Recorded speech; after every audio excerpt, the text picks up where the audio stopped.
All right, people, you know that sound. It is the Unfiltered Band. It means another episode of Unfiltered coming your way right here and now. It is episode number 82.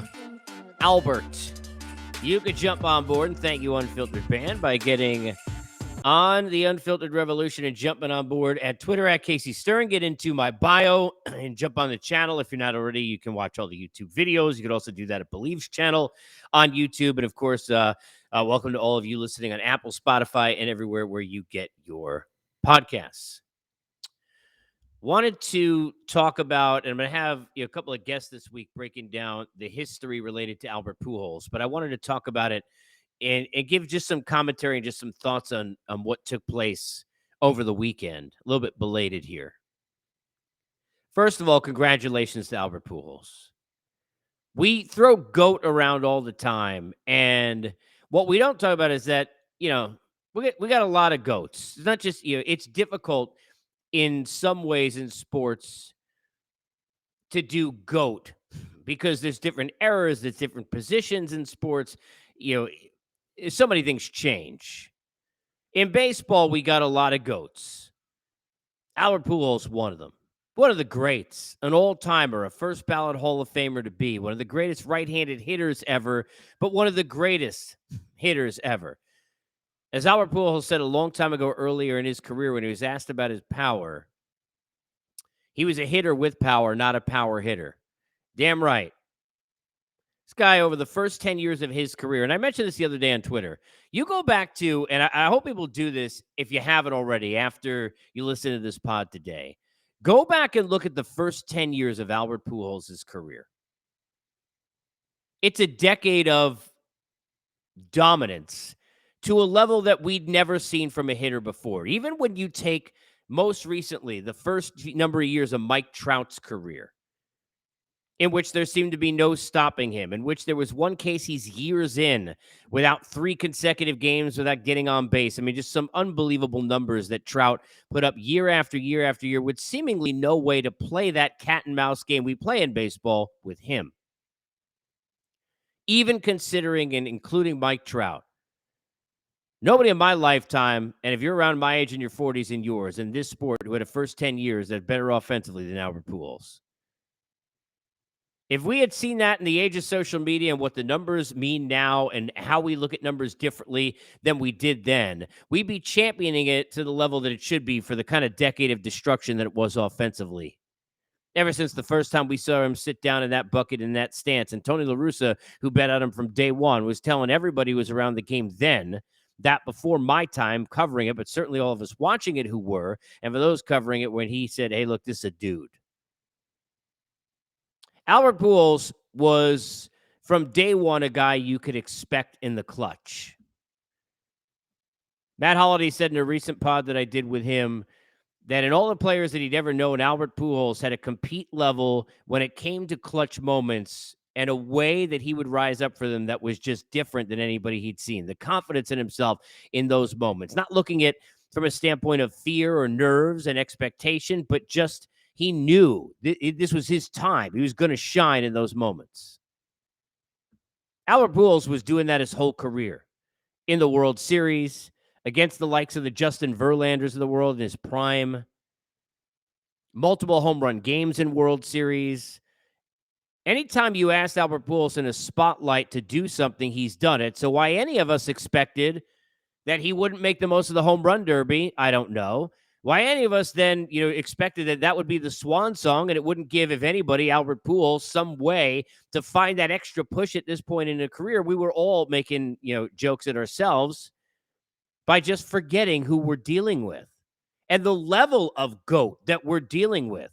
But what Albert Pujols has done the last couple of months in bookending this story of his career and what he did the other night in that moment, and great job, by the way, in the calls from Wayne Randazzo, terrific.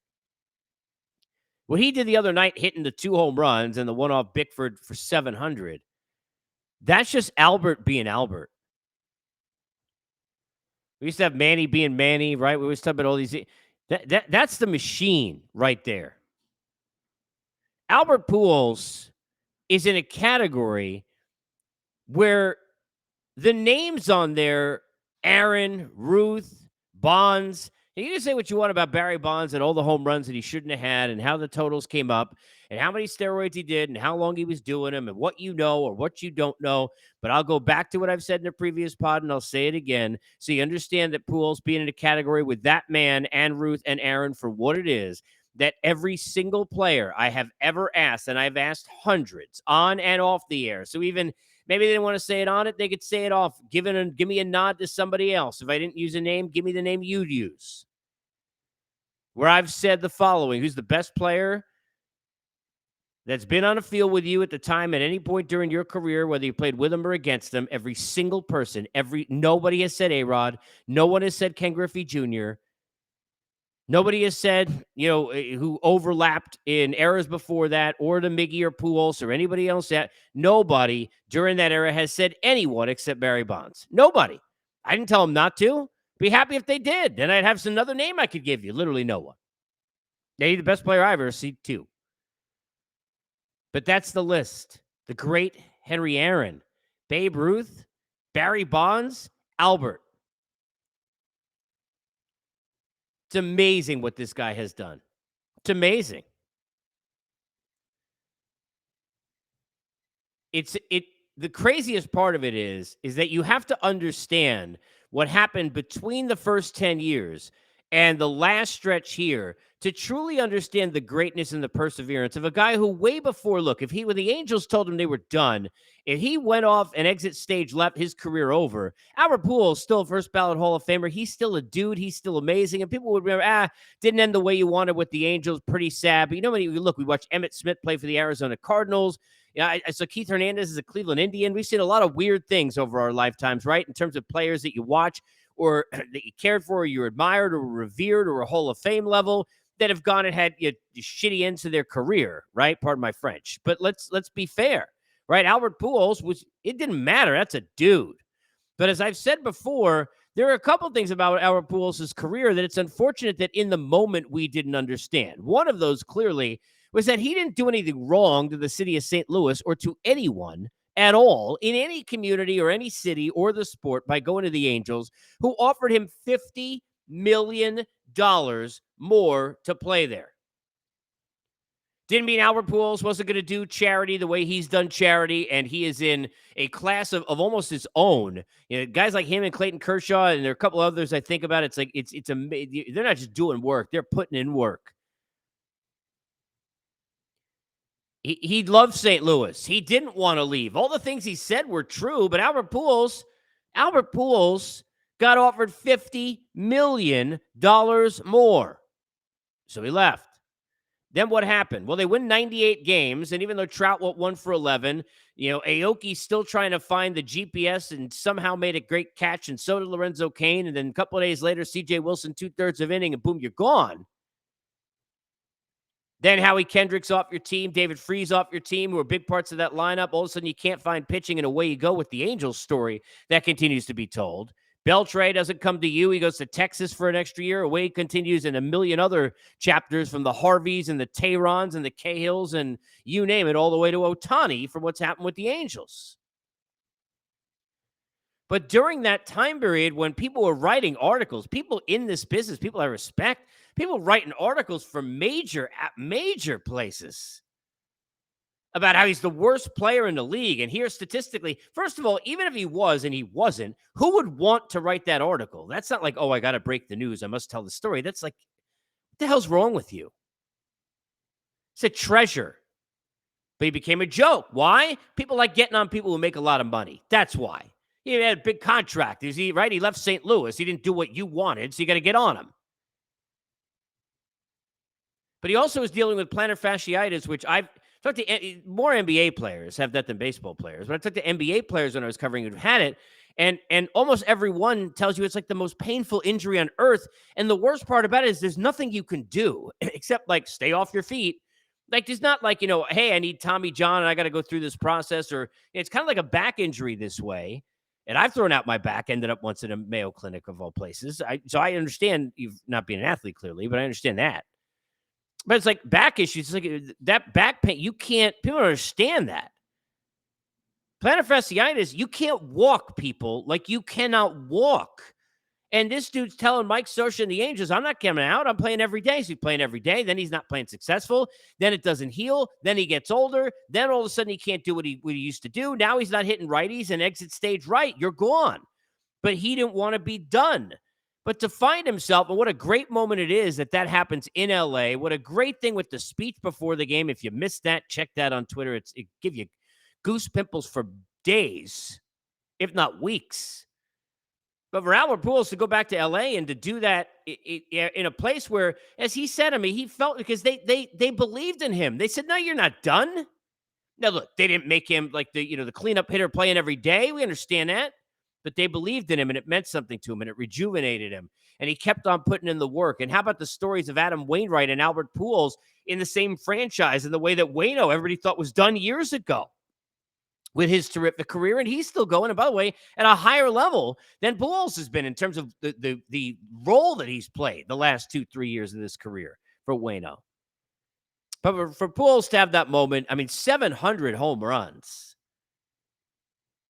I posted today, if you check it out, a tweet that Charlie Blackmon had put out. He said, I got 207 homers. It took till I was 36. So I should hit 700 by 140. I mean, it's amazing to think about 700 home runs. Think about the amount of baseball players that have been great, the best in their town, the best in their city, the best in their state, the best in their conference and at college, got to the minor leagues, didn't get in. The best in the minor leagues, the best in AAA, couldn't cut into the big leagues.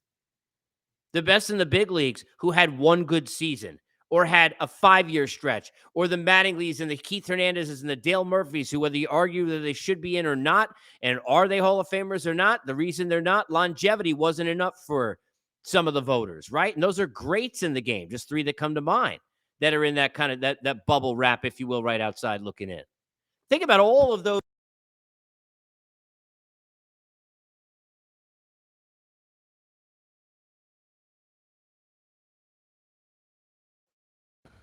Of course, I got excited, knocked the mic over.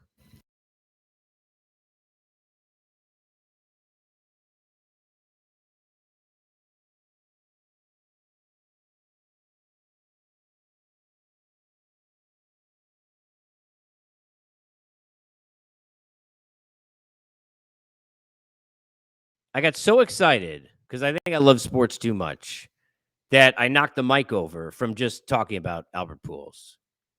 But think about how many have played this game at such a high level, at an unbelievably high level, and never gotten to that moment.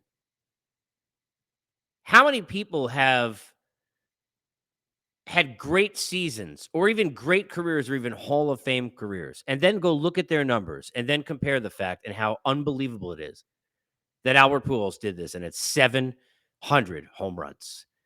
Have a couple of guests on this week. Have a lot more fun at it. I love your reaction. What's your take on Albert Pujols and what he accomplished? Get to me at Casey Stern. Hit me up into the comments of the YouTube channel. And, of course, if you're listening on Apple, Spotify, you can contact me any way that you want on social media and jump in and give your thoughts on Albert. And congrats to him on just an unbelievable career. And what an accomplishment. 700